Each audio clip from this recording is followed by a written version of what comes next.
అంగన్వాడీల పట్ల ప్రభుత్వం వైఖరి అవలంబిస్తుంది. ఈ రోజు రాష్ట్ర వ్యాప్తంగా అందరినీ అరెస్టులు చేస్తే మాత్రం మేము ఊరుకుంటాం అనుకోవద్దు. రేపటి నుంచి ఇంకా ఎక్కువ పోరాటం చేయడానికి మేము ముందుకు వస్తున్నాము. ఇవాళ మీరు ప్రభుత్వము ఎంత నిర్బంధం పెట్టడం మాకు అవసరమా? మేము శాంతియుతంగా చేసుకుంటా ఉన్నాం, అయినా ప్రభుత్వం వింటలేదు. అంగన్వాడీ సమస్యల పరిష్కారం చేయాలని ఇవాళ సమ్మె చేస్తూ ఉంటే ప్రభుత్వం చర్చల పేరుతో కాలయాపన చేసింది కాక ఇట్లా ఉద్యమాన్ని నీరుగార్చడానికి, అణిచివేయడానికి, నిర్బంధం ప్రయోగించడానికి చూస్తూ ఉంది. దీన్ని తీవ్రంగా వ్యతిరేకిస్తున్నాం. ఇప్పటికైనా ప్రభుత్వం కనుక స్పందించకపోతే ఈ ప్రభుత్వానికి అంగన్వాడీలు సరైన టైంలో గుణపాఠం చెప్తారని హెచ్చరిక జారీ చేస్తా ఉన్నాం. అంగన్వాడీలకి న్యాయం చేస్తారని జగన్మోహన్ రెడ్డి దగా చేశాడు, మోసం చేశాడు. అరెస్టులు చేయించి ఆడవాళ్ళ మీద లాఠీలు చూపిస్తా ఉన్నాడు. ఏమి న్యాయం చేశారు? ఏం చేత మంచబడ్డం తప్ప ఎవరు తిట్టాలి? ఎందుకు తింటారు? ఎందుకు? Down CM, down CM. ఇది ఈ ప్రభుత్వం ఇంతకింత అనుభవించాల్సి వస్తుంది. ఉద్యమం ఆపేది లేదు, పోరాడి తీరుతాం, సాధించి తీరుతాం. తప్పనిసరిగా నిర్బంధాన్ని ఖండిస్తున్నాం.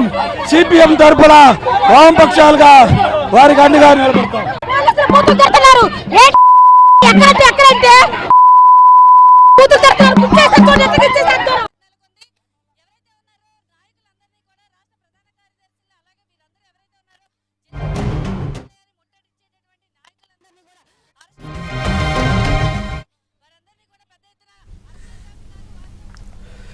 ఏపీలో అంగన్వాడీల సమ్మె మరింత ఉధృతమైంది. కలెక్టరేట్ల ముట్టడితో ఉద్రిక్తత నెలకొంది. దీంతో ఎక్కడికక్కడ అంగన్వాడీలను పోలీసులు అరెస్టు చేస్తున్నారు. అంగన్వాడీల ఆందోళనపై పోలీసులు ఉక్కుపాదం మోపుతున్నారు. తమ పోరాటాన్ని వైసీపీ ప్రభుత్వం అణిచివేస్తున్న తీరుపై అంగన్వాడీలు మండిపడుతున్నారు. ప్రభుత్వం దిగివచ్చే వరకు సమ్మె విరమించేది లేదంటున్నారు అంగన్వాడీలు.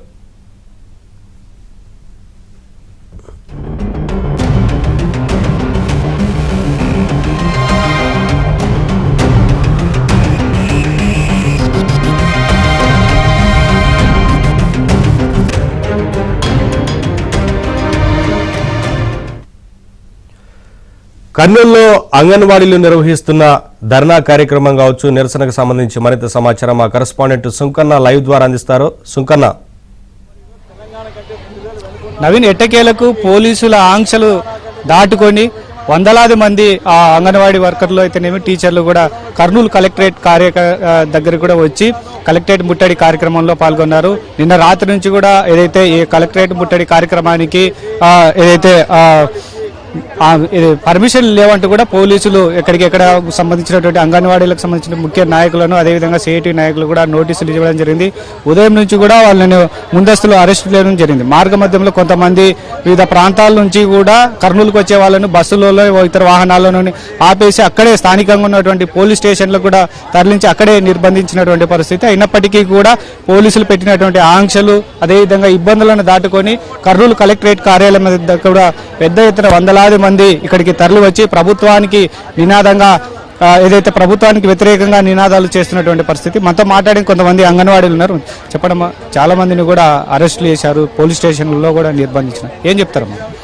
సార్, మేము కలెక్టర్ ముట్టడి అంటే శాంతంగా చేసుకుందామని అనుకున్నాము. వీళ్ళు పోలీసులు నిన్న రాత్రి నుంచి ఒకటే ఫోన్లు చేసి మీరు ఎక్కడ ఉంటున్నారు, ఎక్కడి నుంచి ఎంతమంది వస్తారు అని విజిలెన్స్ అడుగుతున్నారు. వాళ్ళు ఆ విధంగా అడగడం వల్ల నాకు నిన్న మధ్యాహ్నం నుంచి టార్చర్ ఎక్కువైపోయింది. విజిలెన్స్ వాళ్ళది, పోలీసు వాళ్ళది మధ్యాహ్నం నుంచి ఎక్కువైపోయింది టార్చర్. ఏ ఊర్లో ఎంతమంది ఉన్నారు, ఎంతమంది వస్తారు అని అడుగుతున్నారు. నేను కొన్ని ఊర్లు చెప్పినా మళ్ళీ తర్వాత చెప్పకుండా బంద్ చేసేసిన. వాళ్ళని మాత్రము వరవకల్ మండలము సెక్టార్ వాళ్ళని ఉల్లెందకొండ దాంట్లో అరెస్టు చేసి పెట్టారు. ఇంకా ఆలూరు, పత్తికొండ వచ్చే వాళ్ళని బస్సులలో దింపి వేరే రాష్ట్రాల నుంచి వచ్చే బస్సులను కూడా దింపి అక్కడక్కడ అరెస్టు చేస్తున్నారు. ఇది చాలా చిగ్గుచేటు సార్ ప్రభుత్వానికి.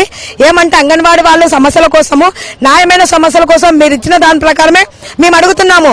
దానికి అడగడం వల్ల మీరు ఇవ్వకోకుండా మమ్మల్ని ఎక్కడెక్కడ అరెస్ట్ చేస్తున్నారు. మేమేమైనా తేడాపల్లకు కూడా ముట్టరిస్తున్నామా? మీ మీదకి ఏమైనా వస్తున్నామా? మీరు అడిగిన విషయాలకే మేము అడుగుతున్నది. కనీస వేతనాలు ఎంత ఉన్నావో అవి ఇవ్వమని అడుగుతున్నాము.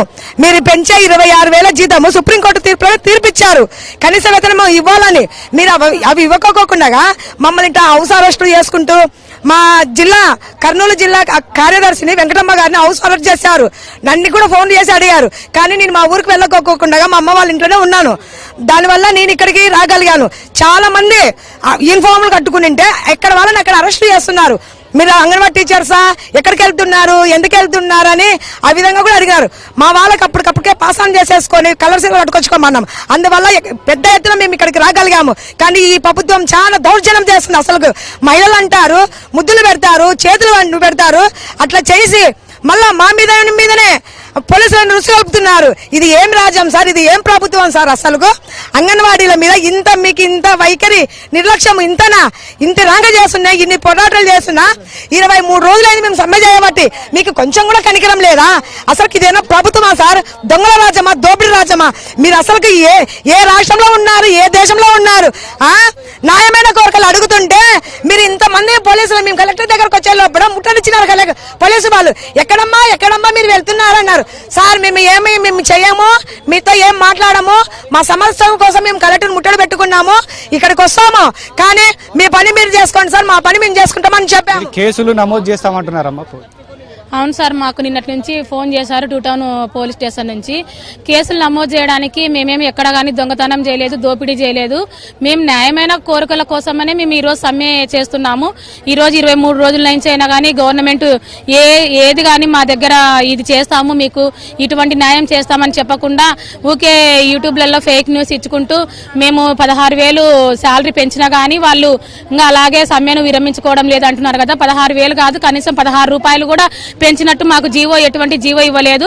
మేము పాత గౌరవ వేతనం 11,500. మీరు చెప్పండి సార్, ఎక్కడికెక్కడ కూడా నిర్బంధిస్తున్నటువంటి పరిస్థితి, వీళ్ళ న్యాయమైన డిమాండ్ల కోసం పోరాడుతున్నారు, ఏం చెప్తారు సార్? చాలా దుర్మార్గం ప్రభుత్వం యొక్క విధానము. ప్రభుత్వం ఏదైనా మరి ఎన్నికలకు పోవాలా, వీళ్ళు ఏమనుకున్నారు నాకు అర్థం కాలేదు. వీళ్ళందరూ కూడా ఒక్కొక్కరు కనీసం 100 కుటుంబాలతో సంబంధాలు ఉంటాయి వీళ్ళకు, పేదవాళ్ళు ఉండేటువంటి ఏరియాల్లో. ఇటువంటి వాళ్ళందరినీ 23 రోజులు రోడ్ల మీద కూర్చోబెడితే కడుపు కాలదా? రేపు వీళ్ళందరూ ఇట్లాంటి వాళ్ళందరూ అంగన్వాడీలు, ఆశాలు, మధ్యాహ్న భోజనం వాళ్ళు, అవుట్ సోర్సింగ్ సిబ్బంది, ఎస్ఎస్ఏ వాళ్ళు, వీళ్ళందరూ అనుకుంటే జగన్మోహన్ తిరిగి వస్తాడా? కాబట్టి ప్రభుత్వము బుద్ధి లేని ప్రభుత్వం ఇది. మరి ఎవరు సలహాదారులు ఉన్నారో సలహాదారులకు ఇంగిత జ్ఞానం కూడా లేదు. తక్షణం మేము డిమాండ్ చేస్తున్నాం, వాళ్ళతో చర్చలు జరపండి. 16,000 ఇస్తే ఆందోళన లేదండి. వీళ్ళు ఏమడుగుతారు? తెలంగాణ కంటే 1,000 రూపాయలు ఎక్కువ చెప్పినావు కదా, అదే అమలు చేయమంటారు. తెలంగాణ 13,500 ప్లస్ 14,500, 15,000 ఇచ్చినా వీళ్ళు తాత్కాలికంగా విరమిస్తారు. 16,000 ఇచ్చినామనేది బూటకం. కాబట్టి వీళ్ళ కోరికలు 100% న్యాయం అండి. ప్రభుత్వము దుర్మార్గంగా ఉంది, చాలా పొగరుబోత్తనంతో ఉంది, అహంకారంతో ఉంది. కాబట్టి ఆందోళన కొనసాగుతుంది. వీళ్ళందరూ 23 రోజులైంది. ఇప్పుడు రేపటి నుంచి, ఎల్లుండి నుంచి రాకపోతే మీ సంగతి చూస్తామంటున్నారు. ఎంతమంది సంగతి చూస్తావు జగన్మోహన్ రెడ్డి? 1,10,000 మంది వీళ్ళ సంగతి చూస్తావు, ఎస్ఎస్సీ వాళ్ళ సంగతి చూస్తావు, మున్సిపాలిటీ వాళ్ళ సంగతి చూస్తావు. వీళ్ళందరూ అనుకుంటే నీ సంగతి చూడడం పెద్ద కష్టమా? కాబట్టి ప్రభుత్వం ఆలోచించుకోవాలి. ఎప్పటికైనా సరే దేశాలకు పోవద్దు, పట్టుదలకు పోవద్దు, వీళ్ళ మీద పోలీసు బలప్రయోగంతో ఏదో చేస్తా అనుకోవద్దు. మహిళలు వాళ్ళ ఉసురు తగిలితే ప్రభుత్వం తిరిగి రాదు. కాబట్టి ఇప్పటికైనా సరే తెలివి ఉంటే తక్షణం వాళ్ళతో చర్చలు జరిపి వాళ్ళ సమస్యలు పరిష్కారం చేయమని సిఐటిగా మేము డిమాండ్ చేస్తున్నాం. మొత్తం మీద ఏదైతే పోలీసులు కూడా ఎక్కడికెక్కడ అంగన్వాడీలను అరెస్ట్ చేయడం, అదేవిధంగా పోలీస్ స్టేషన్లలో ఉంచడానికి కూడా అంగన్వాడీ టీచర్లు, అదేవిధంగా ఆయలు కూడా చాలా ఆగ్రహం వ్యక్తం చేస్తున్నటువంటి పరిస్థితి. మరోవైపు ఏదైతే తమ న్యాయమైనటువంటి డిమాండ్లను నెరవేర్చేందుకు కూడా ప్రభుత్వం పైన పోరాటం ఇంకా కొనసాగిస్తామని చెప్తున్నటువంటి పరిస్థితి.